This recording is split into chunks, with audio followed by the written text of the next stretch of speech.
Welcome, Swagatam, Jai Hind.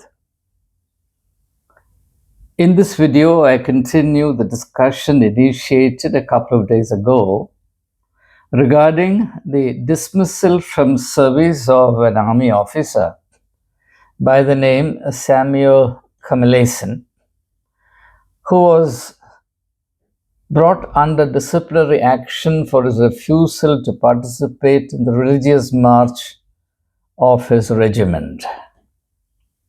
I'm glad to say that thousands of people bothered or cared to see that video, and hundreds have responded in detail. Time doesn't allow me to go into the details of those varied reactions. But because those reactions have come, I thought I should follow up the original video with a supplementary video in which the thoughts initiated there can be taken further afield and newer nuggets of thoughts can be introduced. Before I get into the subject, I plead with all concerned that we develop a culture of discussing issues in a dispassionate and objective manner, which is a mark of cultural maturity. Unfortunately, we Indians are universally known to be far too sentimental and therefore also subjective to be able to examine issues in an objective and dispassionate manner. I'm not saying that no single individual in India is capable of it. I'm rather saying that the general tendency obtained in our country is for people to be too sentimental and subjective. If you want to have a literary reflection on this, I can only refer you to a novel written by E.M. Forster, and the title of that novel is very famous, A Passage to India. Again, limitations of time do not allow me to take up that text for detailed discussion. That will consume too much of our time. If you have time, please read that very interesting piece of fiction, a novel, A Passage to India by E.M. Forster. E full stop, M full stop, Forster, F-O-R-S-T-E-R, Forster. So, sentimentality is our perennial weakness. We have to develop an alternate culture of examining issues on the basis of facts, ideas, and doctrines, especially legal doctrines, as happens to be in this case, plus also what the Constitution of India prescribes, because these are the common grounds that all people, irrespective of the religious differences, can share. Now, first of all, why did I take up that issue? I took up that issue for a reason, and that reason must now be stated. I should have stated it then, but then I thought that I would be stating the obvious. But viewing and reviewing the reactions to my original video obtained so far make me convinced that I need to now state upfront the reason for my addressing this issue. I thought I would do a video on that topic in order to raise awareness. It's very important that people have at least a rudimentary idea about what they're getting into before they decide to get into. For example, I don't believe that Samuel Kamalason had any idea about what army discipline is before he decided to join the army. Because if he had working knowledge of it, in all likelihood, he would have chosen not to. Now, why I say this is for a very, very practical reason, which also stands rational scrutiny.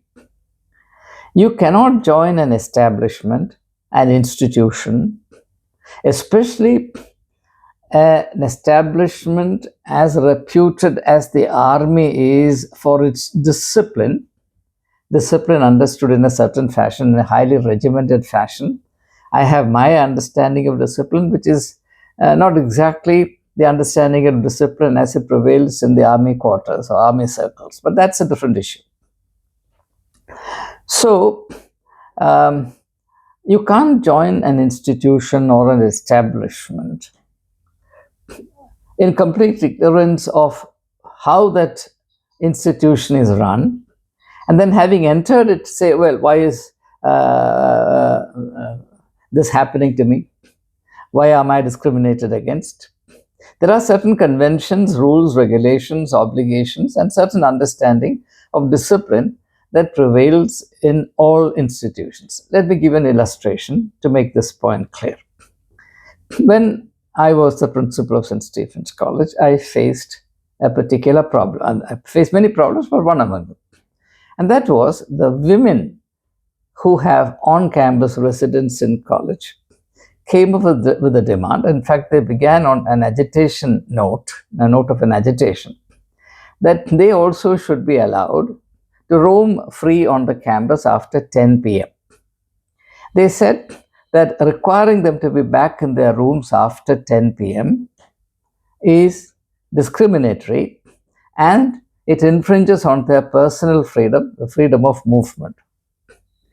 But my point is that before they joined St. Stephen's College, before they chose to join St. Stephen's College, they should have familiarized themselves with the rules and regulations of the institution, which are all printed in the brochure of the institution, and all such information is readily available on the website of the college. Now, having joined the institution, a student, male or female, does not have the right to change and chop the institution according to one's own likes and dislikes.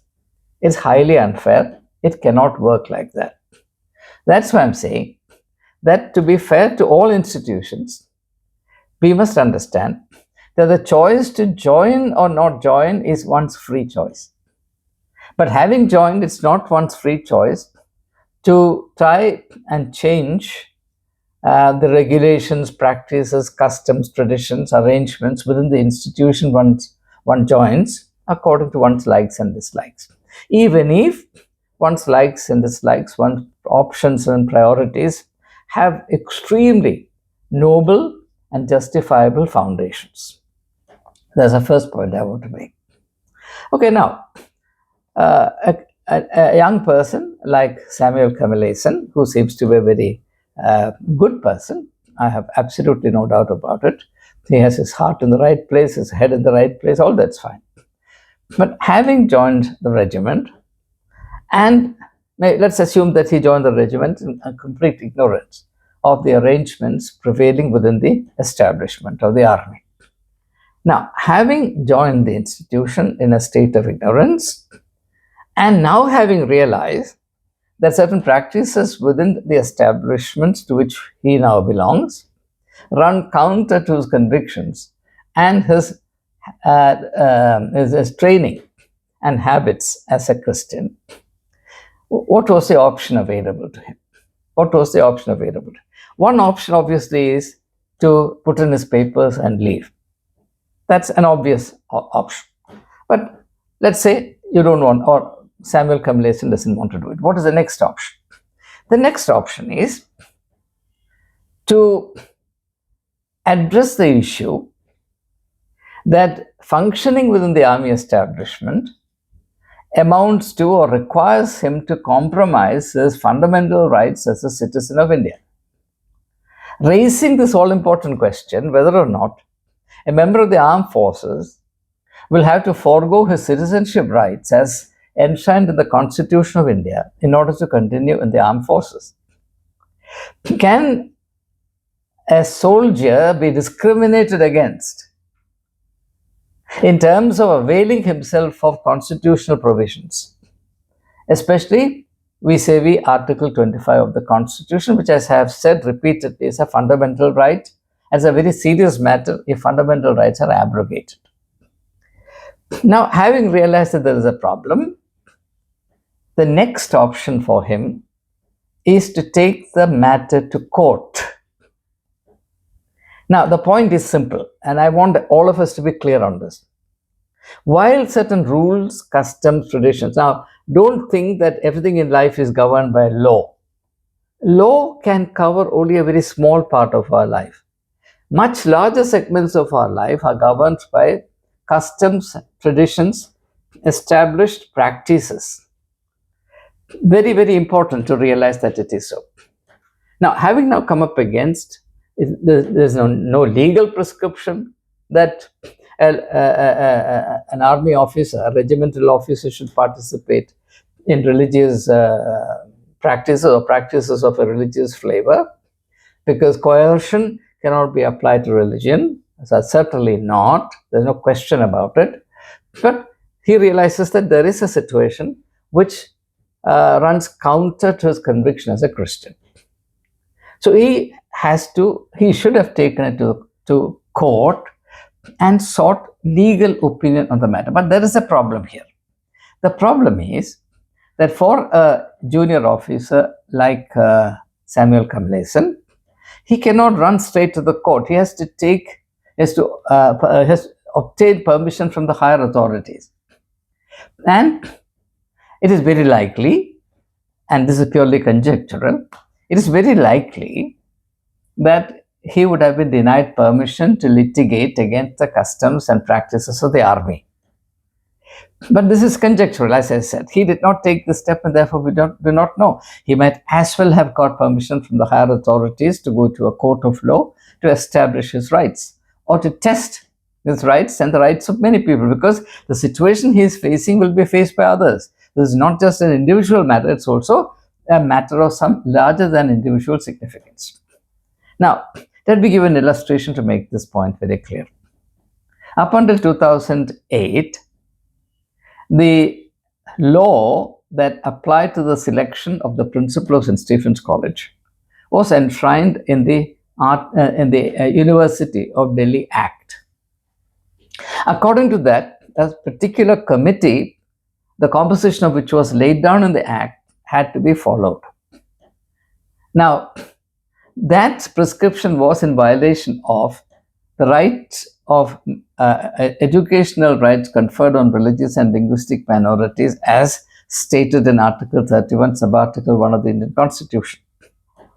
Now, St. Stephen's as a college cannot on its own come to the conclusion that this prescription in the Delhi University Act is violative of its fundamental rights as a religious minority institution. That right, that authority belongs only to the court in this country. So therefore, what the college did was to take the matter to the Delhi High Court.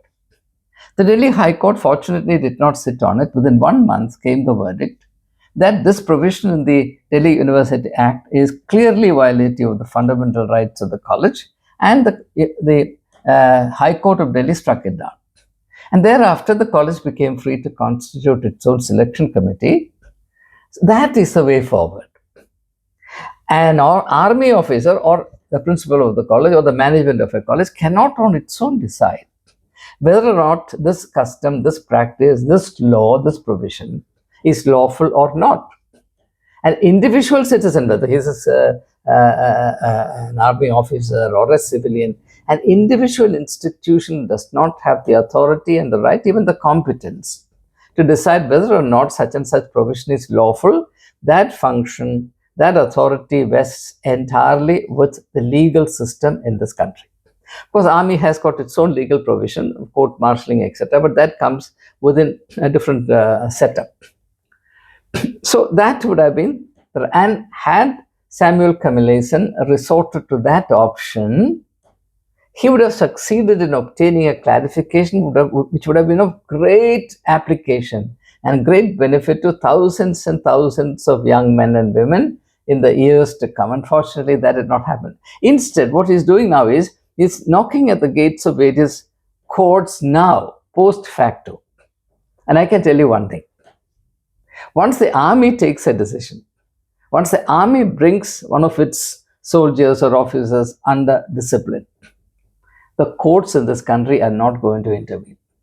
Again, I say this as a lay person, but a person who has watched the system a little bit, it is extremely, extremely unlikely that the court undoes a disciplinary action resorted to by the army, because the courts presume that the concerned army establishment and the officers who work the establishment are in a far better position to understand the situation as compared to the court itself.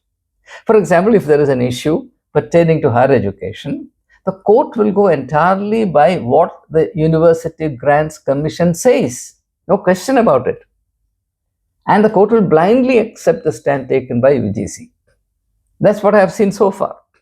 So there was whatever chance there was for Samuel Kamalaisen to get a legal clarification before he attracted disciplinary action by the army, completely evaporated, in my opinion, after disciplinary action was brought upon him.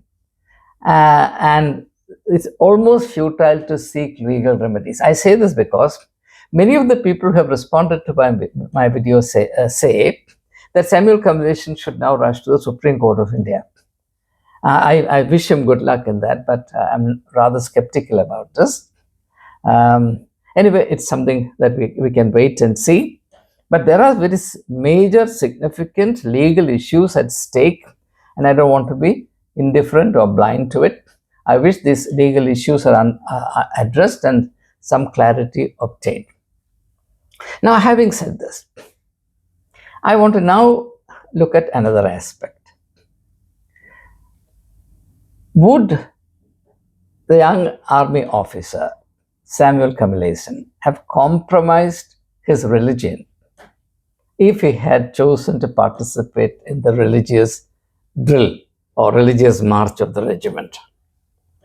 I know I'm now treading rather difficult and tricky terrain, but I'm going to be very forthright, blunt and open in this. In my opinion, not. Because worship is real only in a state of pure freedom. You have to choose to worship this deity or that deity. Something in which you reluctantly participate because you have no option but to participate does not amount to worship. Certainly not. How come this so fundamental a thing is not understood by the Christian community in this country? Suppose somebody holds you at gunpoint and forces you to utter blasphemy against God, or say that God doesn't exist, or say that you consider God as dog. Somebody forces you. Do you think you're committing blasphemy? Not at all, because you have not said it. You have not said it out of your conviction. Somebody has forced you to say this. Somebody has forced you to be his mouth. Therefore, you are not saying it, he is saying it. That's a simple common sense. There's no harm in having a little common sense, right? So, I think Samuel Kamalaisen was totally mistaken, and I don't blame him. I blame the community and the indoctrination to which he has been submitted. That simply by participating in a certain march in which you are just moving your limb according to certain rhythms amounts to worship. It doesn't. It's stupid to think that it amounts to worship.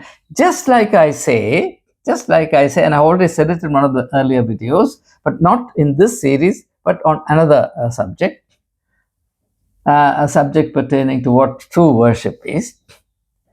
My position is very clear. There are very serious doubts if what happens in various churches on Sundays is really worship in spirit and in truth, whether that amounts to true worship. I'm rather inclined to say that it is not worship at all.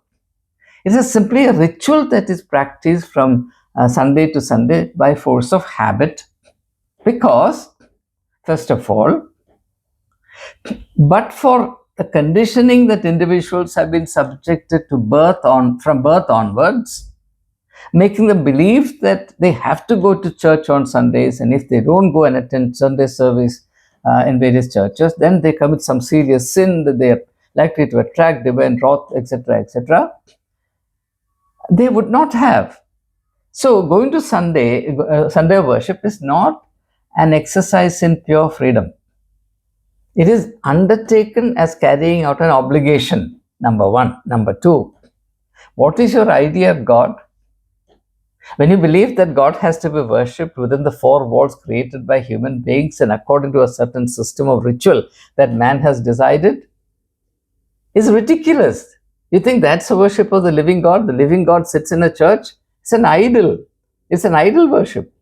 We are reducing God to the level of an idol. Jesus had no such idea of God. Jesus said, "My Father in heaven, and doing my Father's will is food and drink for me." And how do I do my Father's will? But not sitting within the four walls of the synagogue or the Jerusalem temple, but walking straight into the heart of the life of the people, responding to their needs, and giving effect to God's compassion, justice, and caring nature. That was his idea of worshipping God. That was his idea of relating to God. Only in that state would Jesus say, "I and my Father are one." And can you imagine? Do you experience? I'm addressing this question to my fellow Christian brothers and sisters. When you go to attend a church service on a Sunday or any other day, do you really experience the state of oneness that Jesus Christ experienced and celebrated? Do you really say that God and I are one? Not at all. Not at all. That is because the idea of God on which our whole experience of so-called worshipping God is premised is altogether funny.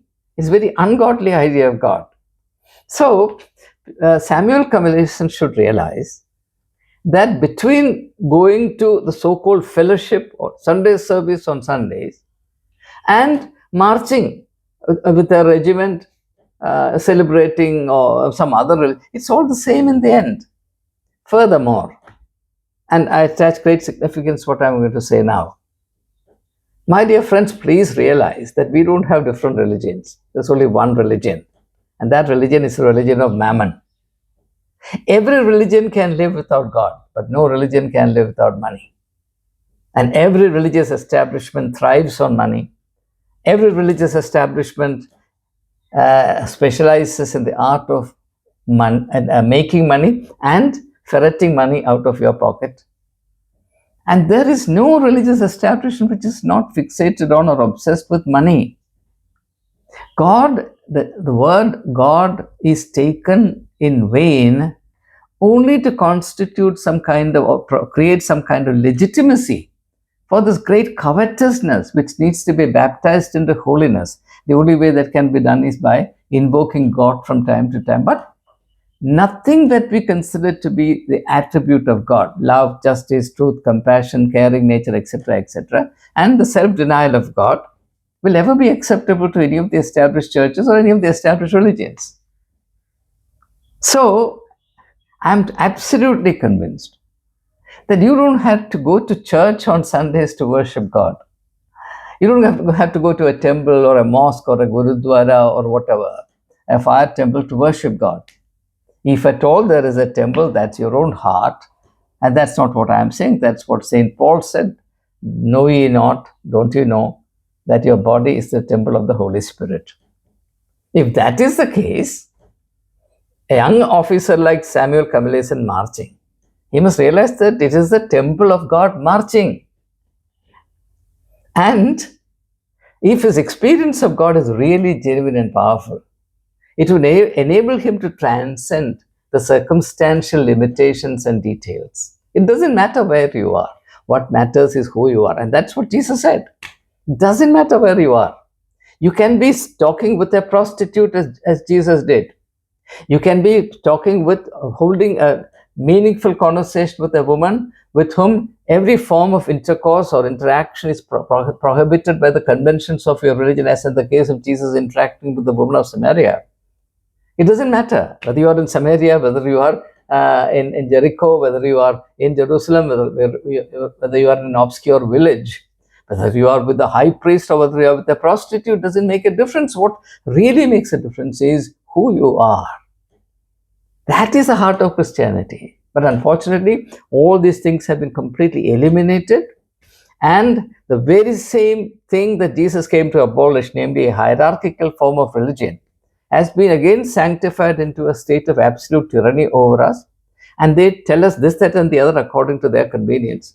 And the poor people that we are, we lap up every word that they say. And then we behave like they're slaves. Now, for example, these very religious people will change their stand tomorrow if they are brought under pressure. For example, thank God we had COVID.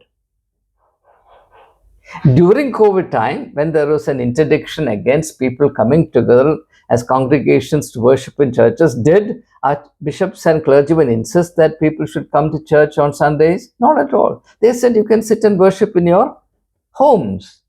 We'll provide facilities. You'll have online services. Only make your contributions to church at the right time. All right? It's a fundamental article in the Christian creed, the resurrection of the body. And that's why Christians insist on burying their dead. But during COVID times, did they compromise it or not? Every church said, body can be burned, right? But now they are back at the business again. Oh, no, don't cremate. We have complete authority over your dead body. We don't care for you when you're alive, but your dead body belongs to us and we must bury it. Now, all this is utter nonsense. Why don't you see the truth? The church hierarchy, the priestly class, will change and chop their stand according to their convenience. For example, 30 years ago, every bishop, every priest I knew was dead set against Sangh Parivar. Have they changed or have they not changed in their attitude? If a bishop can hobnob with the hot heads of the Parivar, I'm not saying that every member of the Parivar, Sangh Parivar is a hothead, but there are many hotheads in the Sangh Parivar. If a bishop can be so pally with Sangh Parivar politicians who elsewhere in the country advocate the persecution of Christians, or at least turn a blind eye to it, have they not changed their stand? And why have they changed their stand? To suit their convenience. But if you change your stand in order to suit your convenience, they will be the first to come out and damn you to hell. This hypocrisy must be called out. Therefore, my friends, please realize that when we live in a society, a multi-religious, multicultural society, there are certain power games at play. Do not fool yourself into believing that we are living in an ideal society. An ideal society does not exist anywhere in the world. Every society is flawed. And every flawed society will also be the loudest in proclaiming certain universal values like justice, liberty, equality, fraternity, the four fundamental values mentioned in the preamble to the Indian Constitution, as though these values are obtained and practiced in our society. Not at all. Not at all. Now, let me give you an experience of mine. My principalship, my eligibility to the principal of St. Stephen's was questioned on the basis of the invalidity of my degree. My degree was a PhD in theology. The argument was that PhD in theology is not a degree. And none other than the Secretary of the University Grants Commission came out and made the statement in a press conference. Now, I don't know if he was such a big ignoramus.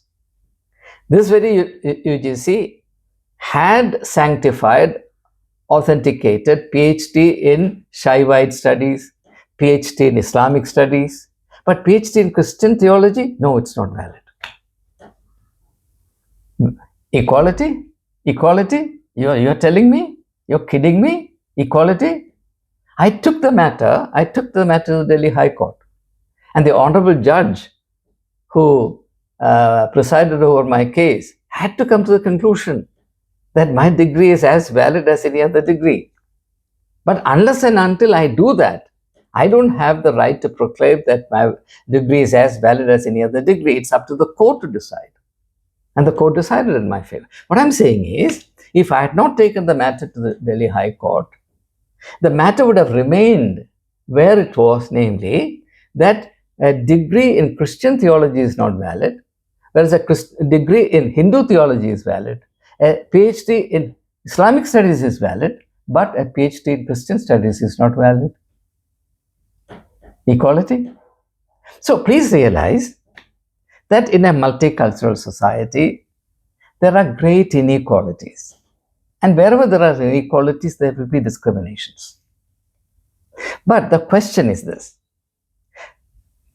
First of all, we must accept that there are these problems. There's no point in living in denial.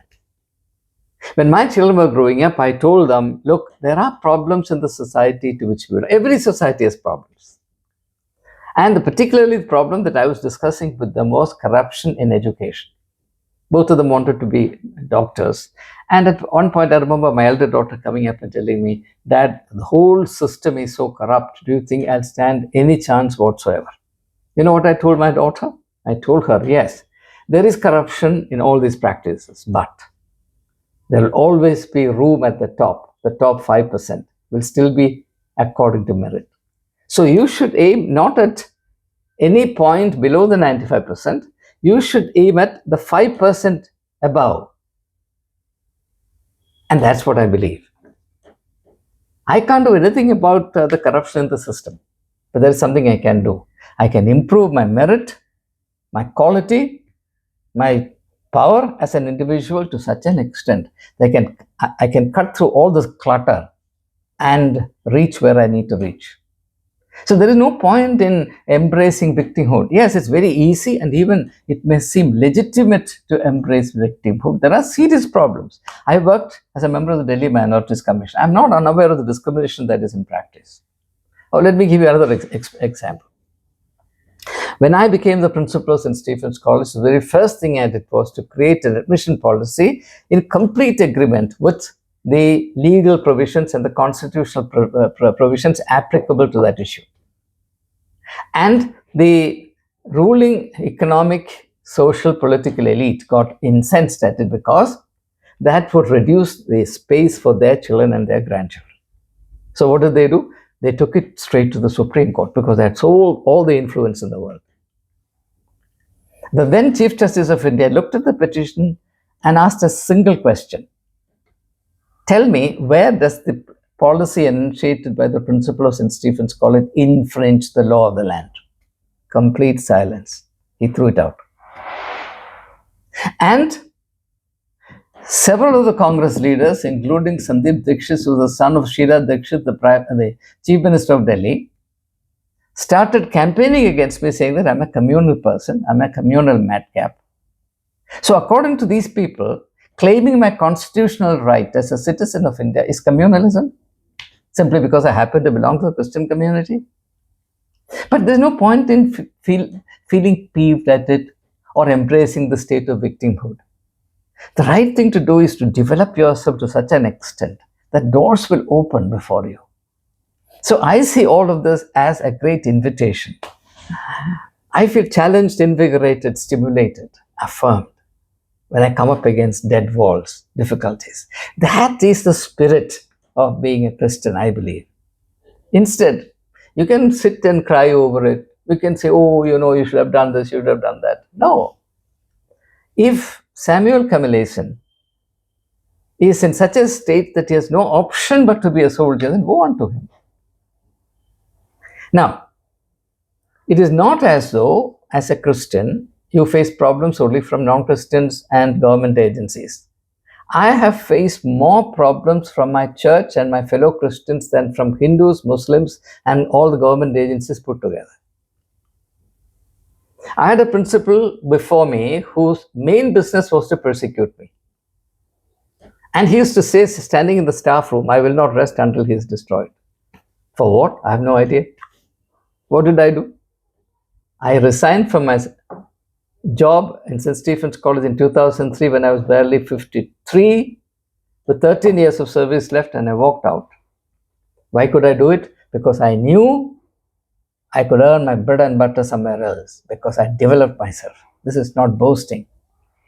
And within 10 days of my resignation, I became a member of the Delhi Minorities Commission, and then I became a member of the National Minorities Commission, Education Institutions Commission. My dear friends, by experience, I can tell you, what really helps us is not sitting and crying about this, that, or the other. What really helps us is pulling up our socks, bucking up, working our fingers to the bones, developing ourselves to the uttermost. And there's always room at the top. Please remember, there's always room at the top. There's no point in fighting wrong battles. It's not battles that we need to fight. What we need to do is to develop ourselves. Let me say this again. The only meaningful, valid response to discrimination, even tyranny, is development. That's why Jesus said, be perfect, even as your Father in heaven is perfect. So, Samuel Kamalason, don't you worry, you're still young. Life lies ahead of you. See this as a message that has come to you. You must see yourself not only as an aggrieved person, you must see yourself as a finger of God, carrying a message for young people everywhere. God bless you, and may God bless all of us with the capacity to think truthfully, objectively, and may I say, triumphantly. Jai Hind. Janagana Mana Adinayaka Jaya He Bharata Bhagya Vithatha. Jai Hind.